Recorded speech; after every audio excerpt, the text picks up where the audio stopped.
Let's take you to KZN because the search is still on for two missing children at Kennedy Road informal settlement following a blaze that left over 1,500 shacks burnt and one person dead. Residents fear that more bodies could be found in the debris in an incident which allegedly occurred moments after an altercation between two people. Newzroom Afrika's Nobuhle Modise is part of our team in that community now. She joins us now live. And Nobuhle, by the looks of it, it appears some people may have had to spend the night there despite the devastation that took place now 24 hours ago.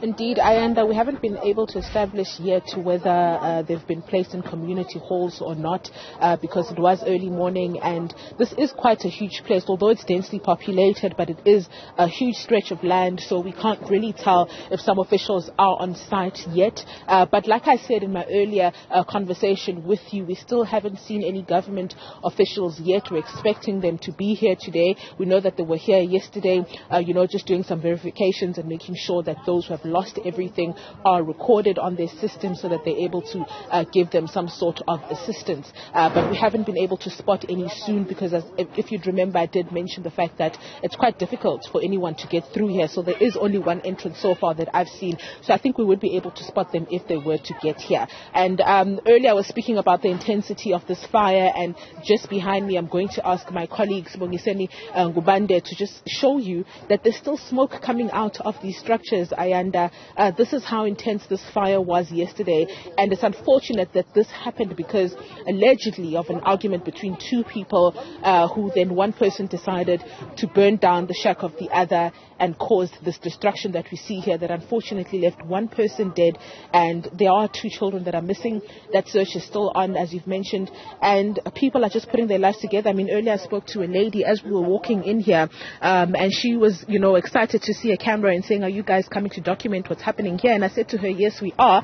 And then I asked her where she was coming from. She's a security guard and she was over at night shift, and she was chatting to me as if everything was okay, only to find out that she herself, her shack had burnt down. And as she was walking down, I asked her, "Where are you then going if you're saying that your shack has burnt down?" She actually says she doesn't know. She's just going to walk down to the structures that are there and see if she can, put her things down at somebody's home whose home didn't burn down. And those are the sad scenes that we are seeing. I'm going to move now just so I can try and speak to some people quickly, just so you can see the level of devastation that's taking place here. As you've mentioned, we don't know where these people have slept. Did they go to community halls? Have they slept out here? You can see them trying to prepare some breakfast with the little that they have, with the little that they managed to salvage from the rubble and from everything that happened here.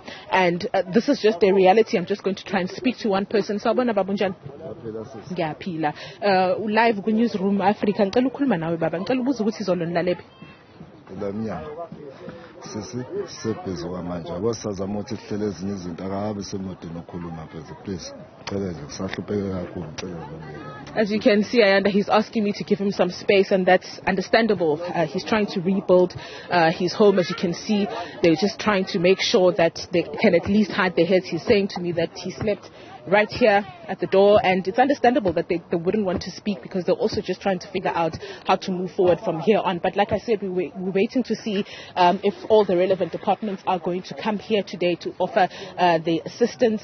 We saw that there was Gift of the Givers here yesterday, the Red Cross, other private businesses just helping those people out with mattresses, with food, with warm meals, ensuring that they have donations for clothes and things like that, because most of these people here only left with the clothes on their back. So we will give you an update as soon as we know, or we see, we spot any government officials, and we'll be able then to give you an estimate of actually, how many people are missing, because so far from yesterday, what we've been told is that 2 children are missing. There could be more people that are trapped under the rubble. We don't know yet, but as soon as government officials get onto the scene, we are then be able to give you straight information and facts as to what has happened here. Heartbreaking visuals there and recollections. Nobuhle Modise live to us there from Kennedy Road informal settlement. It's in Durban.